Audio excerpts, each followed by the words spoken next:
स्वागत है डॉक्टर साहब, वक्तव्य प्रस्तुत कीजिए। जी। ओम हरि ओम। स्वस्ति श्री गणेशाय नमः। अस्मद् गुरुभ्यो नमः। अस्मद् परम गुरुभ्यो नमः। अस्मद् सर्व गुरुभ्यो नमः। श्री राधा कृष्णाभ्यां नमः। श्रीमते रामानुजाय नमः। लंबोदरम परम सुंदरमेकदंतम रक्तांबरम त्रिनयनम परमं पवित्रम उदद्दिवाकर ज्वलकाय कांतम विघ्नेश्वरम सकल विघ्नहरम नमामि। शरीरं स्वरूपं ततो वा कलत्रं यश्चारुचित्तं धनमेरुतुल्यं मनैश्चैकलग्नै श्रीगुरोरङ्गपद्मे तत्किं तत्किं तत्किं तत्किं नारायणं नमस्कृत्यं नरं चैव नरोत्तमं देवी सरस्वती व्यासं ततो जय मुद्रिये। नमो परमहंसा स्वादित चरण कमल चिन्मकरंदाय भक्त जन मानस निवासाय श्री रामचंद्राय कृष्णं त्वदीयं पदपङ्कजपञ्चरान्ते अद्यैव ते विशतु मानसो राजहंसे। प्राणप्रयाण समय कफवात पेतये कंठावरोधेन विदो स्मरणं कुतस्ते।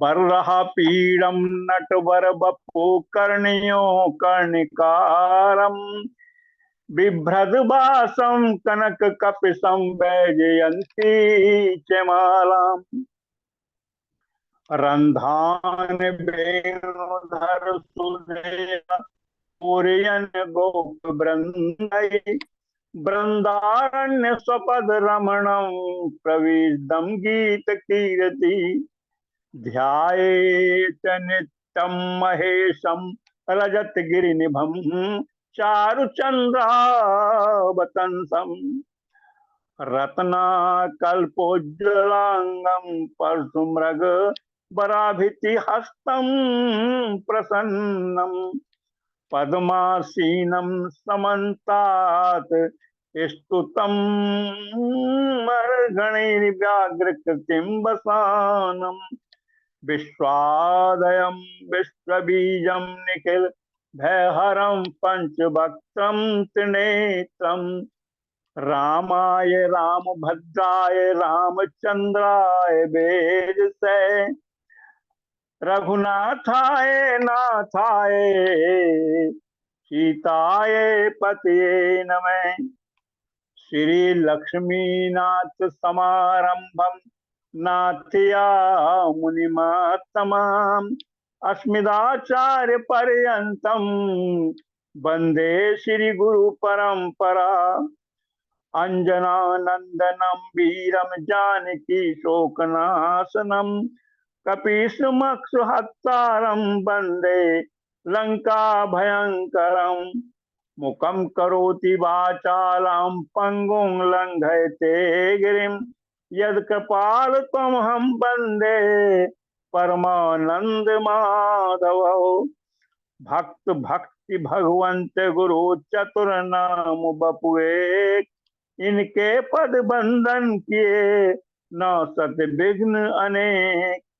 माँ शारदे कहाँ तो बीणा बजा रही है छम छम छमाती आजा वाणी बुला रही है। परम मंगल में परात्पर पार ब्रह्म परम पिता परमात्मा अकारण करुणा बलवान है।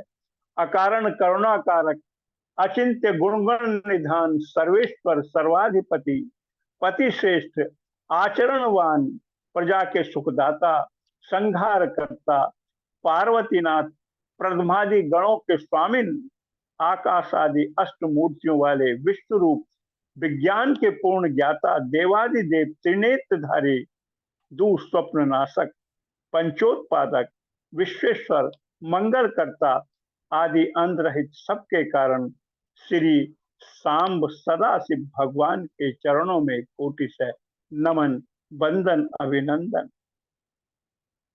प्रातः वंदनिया स्मरणीय पराम्बा भगवती जगदीश्वरी शंकर प्रिय प्राण बल्लवा आदि जगत में व्याप्त रहने वाली जगत की आधारभूता परम शक्ति श्री जगदम्बा माँ पार्वती जी के भी चरणों में बारंबार प्रणाम। समस्त भूतादिक सिया राम मैं सब जग सिया राम मैं सब जग जानी करहु प्रणाम जोर जुग पानी। सिया राम मैं सब जग जानी करहु प्रणाम जोर जुग पानी। समुपस्थित भक्त शिव कथा अनुरागी सज्जनों, भक्तिमयी मात्र शक्ति भगनी बांधवों, भगवत चरण भगवत पादार बिंद मकरंद रस पिपासु सुधीजन भूवि भावक रसिक बंद और श्रोतागण, हम सबका यह परम सौभाग्य है कि भगवान शंभु शिवाय की यह सुंदर कथा पर हम सब सम्मिलित होकर इस शिव कथा मंदाग्नि में गोता लगाने के लिए एकत्र हुए हैं। ये अवसर बड़े भाग्य से मिलता है। बड़े भाग्य पाइब सत्संगा बिनहु प्रयास हो ये सब भंगा। आवते एही अति कठिनाई राम कृपा बिन आहि न जाई। अति हरि कृपा जाय पर होरी पाँव देहि मार्ग सोही।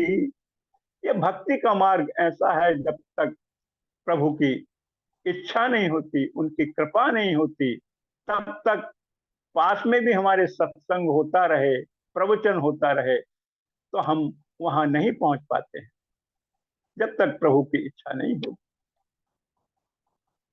बंधुओं, गत प्रसंग में हम चर्चा कर रहे थे लिंग कितने प्रकार के हैं,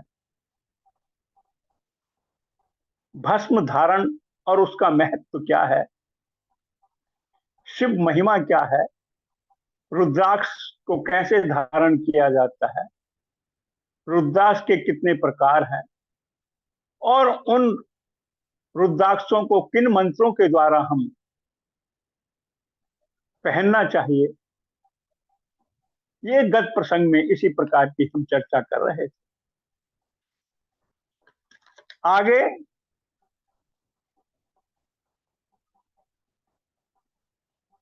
का प्रसंग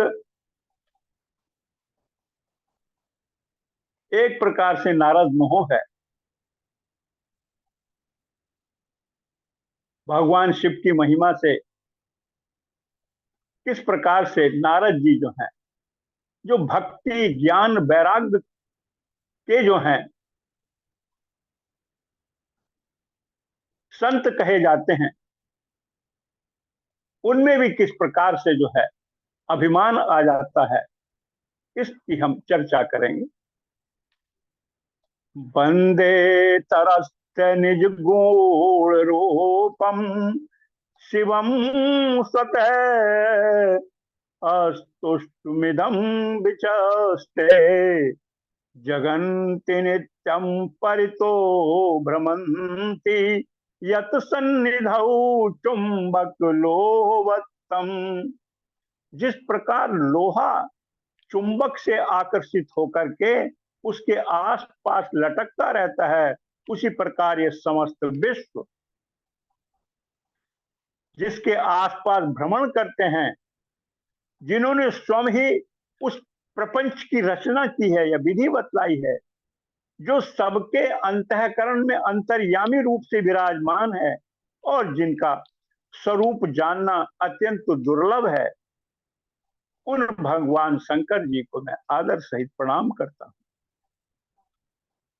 ऋषि गणों से आगे वार्ता होती है। ऋषिगण बोले, सूत जी, अब आप कृपा करके शिव का प्रागट्य, उमा की उत्पत्ति, शिव उमा का विवाह के अनंत चरित्र सुनाइए।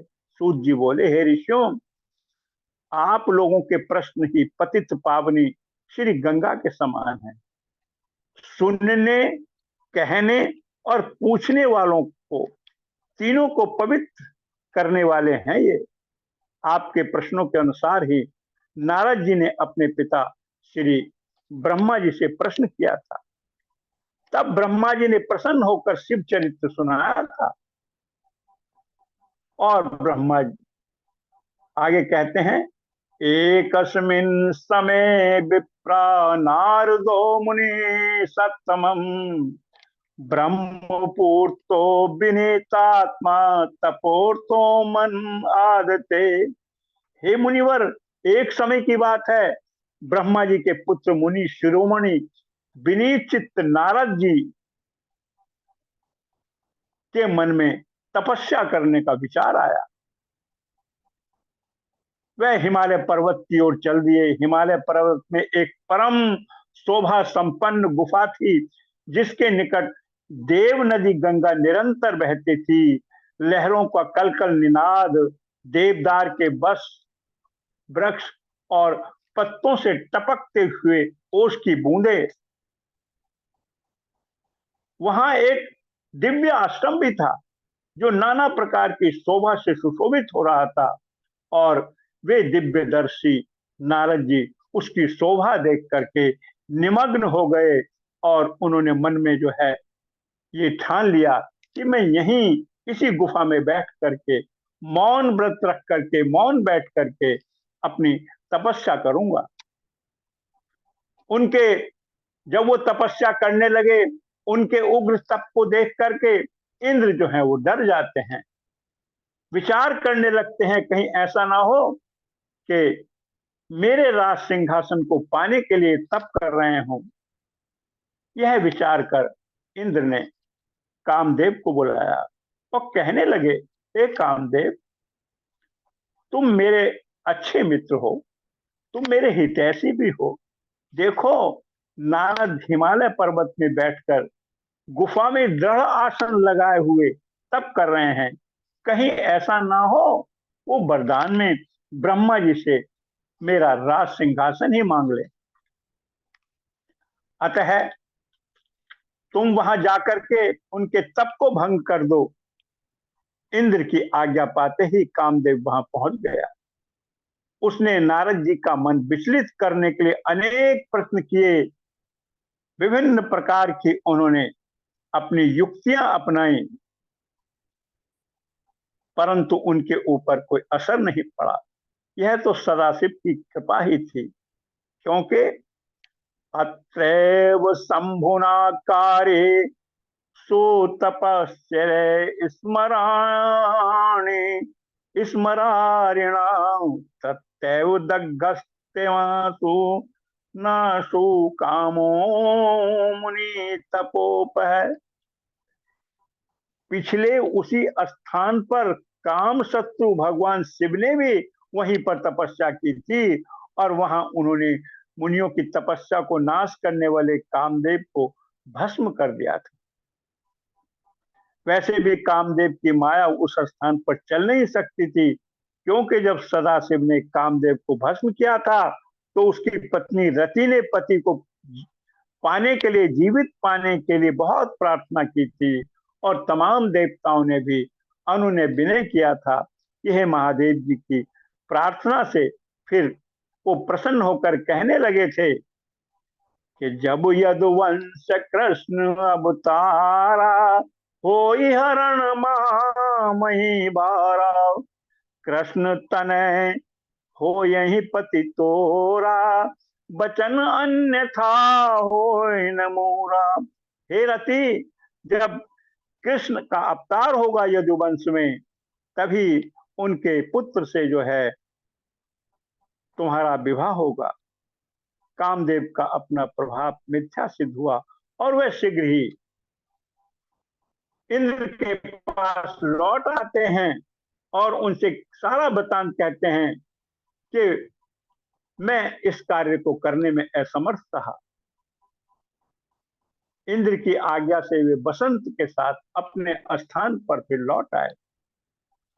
उस समय देवराज इंद्र को बड़ा विस्मय हुआ और उन्होंने नारद जी की भूरी भूरी प्रशंसा की, परंतु शिव की माया से मोहित होने के कारण वे उस पूर्व वृतांत का स्मरण ना कर सके।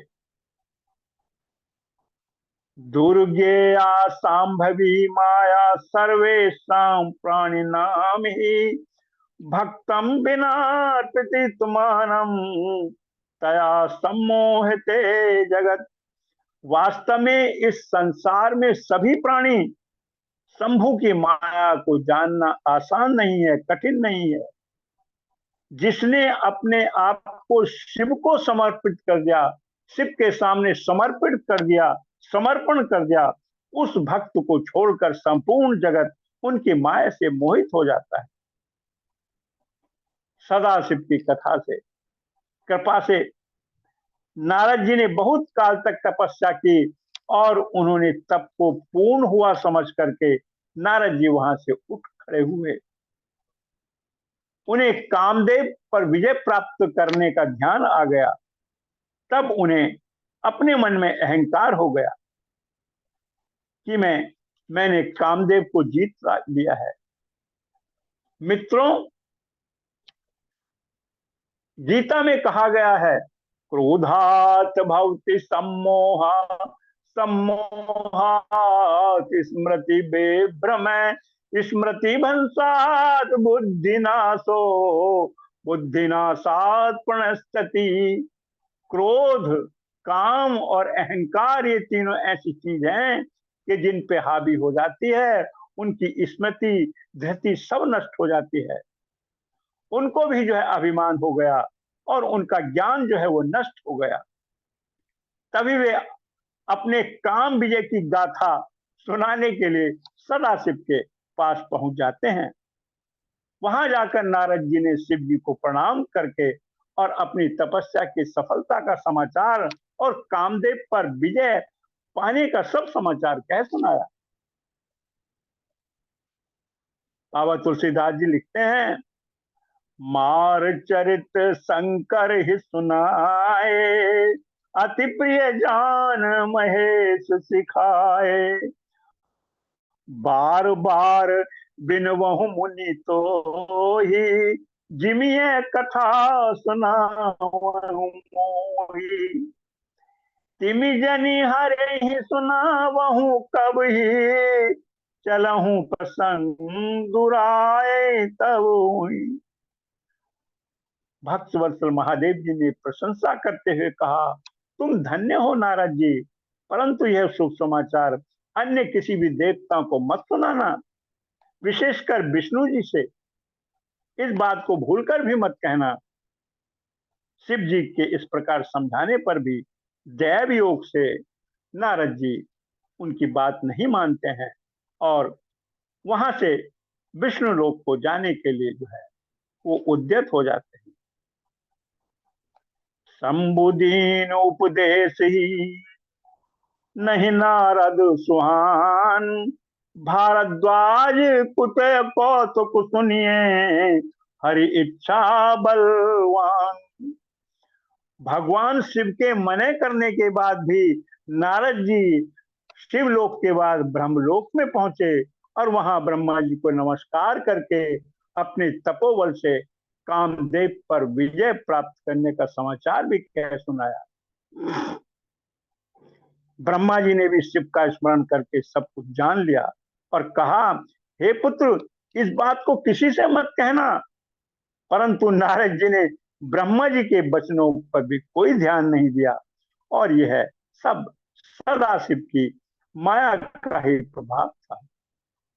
नारदोत्थयो शीघ्रम विष्णु लोकम विनष्टधि।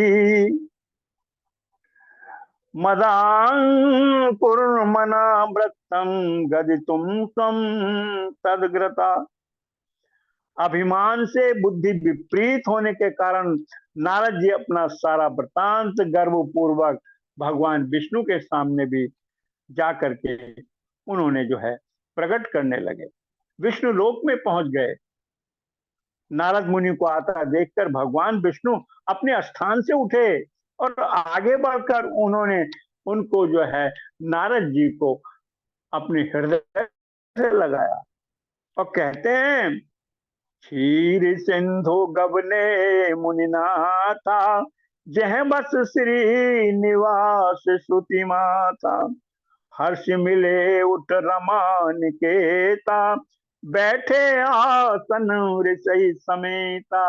अंक में भर लिया और उन्होंने जो है नारद जी को अपने पास में ही अपने आसन पर बैठा लिया और फिर कहते हैं, बोले बिहस चराचर राया, बहुत दिनन की नहीं मुनि दाया।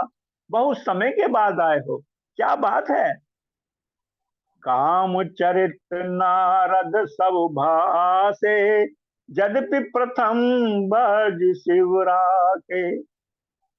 अति प्रचंड रघुपति के माया, जहिन मोह अस को जग गाया। भगवान श्री ने नारद जी को आसन पर बिठाया और फिर पूछा कि आप कैसे आए हैं। हे तात, आप कहां से आ रहे हैं और यहाँ किस लिए आपका आगमन हुआ है। हे मुनि श्रेष्ठ, आप धन्य हैं। आपके शुभागमन से, आपके आने से मैं भी पवित्र हो गया। भगवान के यह वचन सुनकर के गर्व से भरे हुए नारद जी ने मद से कहा कि मैंने काम पर विजय प्राप्त कर ली है, जिसका उन्होंने ये वृतांत जो है कह सुनाया। विश्वपालक हरि शिव जी द्वारा जो होना था उसे हृदय में जानकर शिव की आज्ञा अनुसार मुनि श्रेष्ठ नारद जी से कहने लगे, धन्यस्तम मुनि शार्दुल तपो निधि रुद्रार्थी, भक्ति त्रकम नयस्योस्ति काम मोहादयो मुनि। हे मुनि, आप धन्य हैं। आप तपस्या के भंडार हैं। आपका हृदय बड़ा विशाल है। आप बड़े उदार हैं और जिसके भीतर ज्ञान, भक्ति और वैराग्य नहीं होते, उसी के मन में समस्त दुखों को देने वाले काम, मोह आदि विकार रहित उत्पन्न होते हैं। और आप तो नैष्ठिक ब्रह्मचारी हैं, सदा ज्ञान वैराग्य से युक्त रहते हैं, फिर आप में काम विकार कैसे आ सकता है। आप तो जन्म से निर्विकार और शुद्ध बुद्धि वाले हैं। श्री हरि की कही हुई बहुत सी बातें सुनकर मुनि शिरोमणि नारद जी जोर जोर से हंसने लगते हैं और मन ही मन भगवान को प्रणाम करके कहने लगते हैं कि हे स्वामी, यदि मुझ पर आपकी कृपा है तो कामदेव का मेरे ऊपर क्या प्रभाव हो सकता है। ऐसा कहकर भगवान के चरणों में मस्तक झुकाकर इच्छा अनुसार विचरने वाले नारद मुनि वहां से चल देते हैं। सूत जी बोले, हे द्विजीव बरों, नारद जी के चले जाने पर शिव की इच्छा अनुसार भगवान विष्णु ने एक अद्भुत माया रची। जिसको नारद जी जा रहे थे उसी मार्ग में एक सुंदर नगर उन्होंने बना दिया। भगवान ने उस अपने बैकुंठ लोक से भी अधिक रमणीय बनाया था। नाना प्रकार की वस्तुएं हैं उस नगर में और उस नगर की तमाम जो है पुष्प वृक्षों से जो है और अशोक वृक्षों से उसकी शोभा बढ़ी हुई है। वहां स्त्रियां नृत्य नृत्य इत्यादि कर रही हैं। स्त्रियों और पुरुषों के लिए बहुत से विहार स्थल भी बने हुए हैं और इस नगर में चारों वर्णों के लोगों से युक्त है। तत्र राजा शील निधिर नाम ऐश्वर्य समन्वित, सुता संबरो युक्त महोत्सव समन्विता। वहां शील निधि नामक ऐश्वर्य वाले राजा राज्य करते थे। वह अपनी पुत्री का स्वयंवर करने के लिए उद्यत थे। अतः उन्होंने महान उत्सव का आयोजन किया हुआ था और चारों दिशाओं से राजकुमार नई नई वेशभूषा में वहां एकत्र हो रहे थे। उस राजनगर को देख करके नारद जी मोहित हो जाते हैं।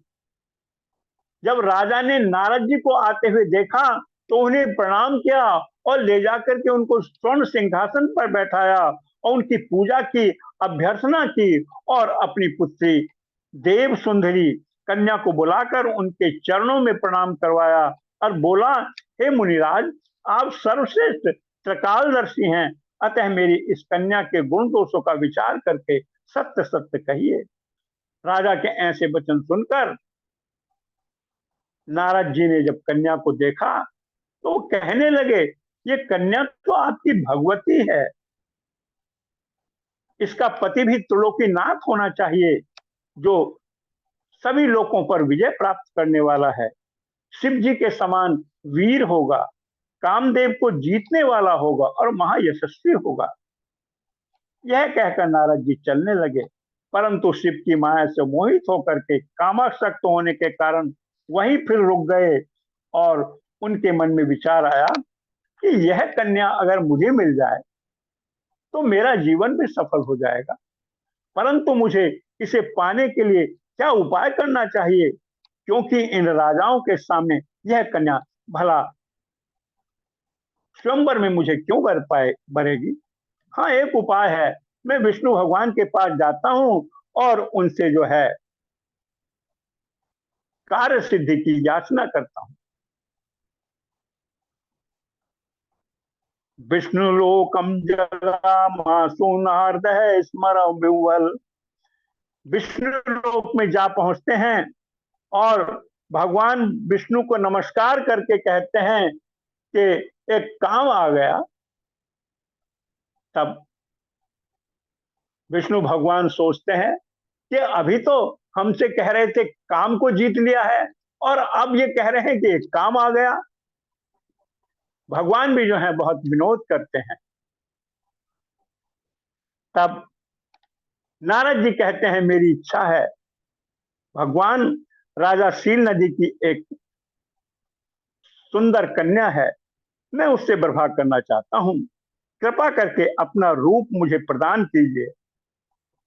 विष्णु भगवान मन में सोचते हैं कि वाह वाह नारद जी, रूप मेरा और विवाह जो है तुम्हारा। मन में ये विचार करते हैं, आपन रूप देहु प्रभु मोहि, आन भांति नहीं पावई। और फिर प्रार्थना करते हैं, जेहि विधि नाथ हो हित मोरा, करहु सो बेग दास मैं तोरा, निज माया बल देख विशाला, ये हरि बोले दीन दयाला। क्या कहते हैं, हे नारद जी, आप अवश्य ही जाइए और मैं तुम्हारी हित साधना करूंगा। जैसे एक श्रेष्ठ वैद्य अत्यंत गंभीर रोगी की चिकित्सा करता है, क्योंकि आप तो मुझे जो है बहुत प्रिय हैं। और फिर कहते हैं, कुपथ मांग रुजगा कुल रोगी, यानी रोगी जो है वो कुपथ से मांगता है, समझे। और फिर क्या है, वैद्य न दे ये सुनो मुनि जोगी, वैद्य लोग उसको देते नहीं हैं। और फिर कहते हैं, यही विधित तुम्हार में ठहूं, कहीं असंतर हित प्रभु भयऊं। तुम्हारा जिसमें हित होगा, जो तुम्हारे अंतरहित है, प्रभु ने कहा कि मैं वैसा ही करूंगा। माया विवश भये मुनि मूड़ा, माया के भस मूड हो गए मुनि और नहीं समझे हरि गिरा निकोड़ा। भगवान की जो है वो बात समझ नहीं पाए, क्योंकि काम जो है वो जब हो जाता है तो कोई ज्ञान नहीं रहता, कोई क्या कह रहा है उसको नहीं सुन पाता। ऐसा कहकर भगवान विष्णु ने नारद मुनि का मुख तो बानर का दे दिया, यानी हरि का रूप दे दिया। बानर का एक पर्यायवाची हरि भी है। और भगवान ने पूरे अंगों में अपना पूरा स्वरूप दे दिया। और तब नारद जी अत्यंत प्रसन्न होते हुए, अपने को परम सुंदर समझते हुए शीघ्राति से स्वयंवर में आ जाते हैं और अपने को सभा में बैठे हुए इंद्र के समान शोभा युक्त समझने लगते हैं। उसी सभा में दो रुद्रगण ब्राह्मण के रूप में बैठे हुए थे। शंकर जी का आदेश था उनको कि मुझे क्षण प्रति क्षण की जो है वो सूचना मिलती रहनी चाहिए। शंकर जी ने बता दिया था कि इस तरह से जो है वो क्या नाम, उनका मुख जो है वो बानर के समान होगा। तब वो नारायण जी से भी प्रार्थना करने लगे, हे मुनि, हे मुनिवर, हमें भी वो, हे प्रभु, हमें भी मुनि जी का वह रूप दिखाई देना चाहिए। भगवान नारायण ने कहा कि आप विचार कर लीजिएगा, ये दृष्टि तो मैं दूंगा ही आपको, परंतु उसके बाद यदि कोई घटना हो जाती है तो मैं जिम्मेदार नहीं हूं।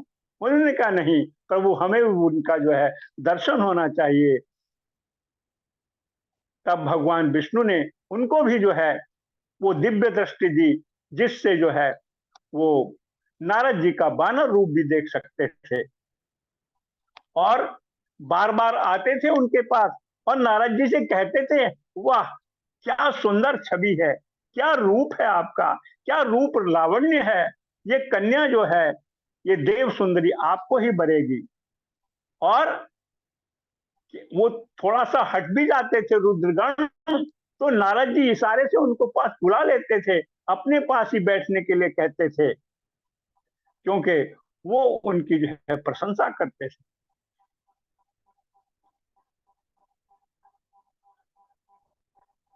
नारद जी का बानर रूप केवल कन्या को ही दिखाई दे रहा था। मरकट बदन भयंकर देहि, देखत हृदय को दुआते ही। उस कन्या ने जब नारद जी का मुख जो है वो मरकट के समान देखा तो वो क्रोधित हो गई। और क्या होता है कि वो फिर जो है स्वयंवर में इधर उधर घूमती रही, लेकिन नारद जी के पास नहीं पहुंची, भूलकर भी उधर नहीं गई। और जब उसे कन्या को अपने योग्य कोई वर नहीं दिखाई दिया तो अत्यंत दुखी हो गई। दुखी देख स्वयं विष्णु भगवान वहां पहुंच जाते हैं, परंतु उनका विष्णु रूप कन्या के अतिरिक्त किसी को दिखाई नहीं देता है। और स्वयं भगवान का दिव्य दर्शन करके वो जयमाला प्रभु के गले में डाल देती हैं। विष्णु भगवान भी तुरंत उस कन्या को लेकर के अपने लोक को चले जाते हैं। तब सारे राजा भी नारद सहित निराश होकर विवाह मंडप से उठ जाते हैं। उस समय ब्राह्मण रूपधारी उन दोनों रुद्रगणों ने आकर के, नारद जी आप कामासक्त हो गए हैं, आप कामदेव की माया से मोहित हो गए हो, इसी कारण आप कन्या के साथ विवाह की अभिलाषा व्यर्थ कर रहे हो, ऐसा सुनकर के। और उन्होंने कहा कि आपका बानर जैसा भयंकर मुख, उसको दर्पण में तो देखो। नारद जी ने अपना मुख जो है वह जब जल में देखते हैं तो अपने बानर रूप को देख करके वो क्रोधित हो जाते हैं और उन्होंने उन रुद्रगणों को जो है श्राप दे देते हैं कि तुमने एक ब्राह्मण का उपहास किया है, जाओ तुम अगले जन्म में निशाचर बनोगे, राक्षस बन जाओगे। रुद्रगणों ने श्राप को शिरोधार्य लेकर बोले, नारद जी आपको कोटि से नमन, आपका आदेश सर आंखों पर। यही हम अपनी इस आज की जो है कथा का विराम करते हैं और उसके उपरांत जो है हम इसकी आगे की कथा लेंगे कि वो भगवान विष्णु के ऊपर भी क्रोध करते हैं। उसकी आगे की कथा हम आगे शुरू करेंगे। श्रीमन नारायण नारायण नारायण, श्रीमन नारायण नारायण नारायण, श्रीमन नारायण नारायण नारायण, श्रीमन नारायण नारायण नारायण, श्रीमन नारायण नारायण नारायण। शिव पुराण की जय हो। ओम श्री सांब सदा शिवाय। गुरुदेव भगवान की जय हो। सत्य सनातन धर्म की जय हो। अधर्म का नाश हो। गौ माता की जय हो। सब संतों की जय। हर हर महादेव। नमो पार्वते नमः। हर हर महादेव। बहुत सुंदर। जय हो गुरुदेव बहुत सुंदर। के हमारे चरणों में समर्पित वक्तव्य। हमारे डॉक्टर साहब की जय हो। बहुत अद्भुत और बड़ा वो ओज भरी वाणी की कथा चरित्र लगता है, सुनते ही रहिए सुनते ही रहिए। बहुत आनंद आता है। अब ठाकुर जी कृपा बनी रहे और ऐसे ही सुंदर चरित्र प्रभु रहे। बहुत बढ़िया, बहुत सुंदर।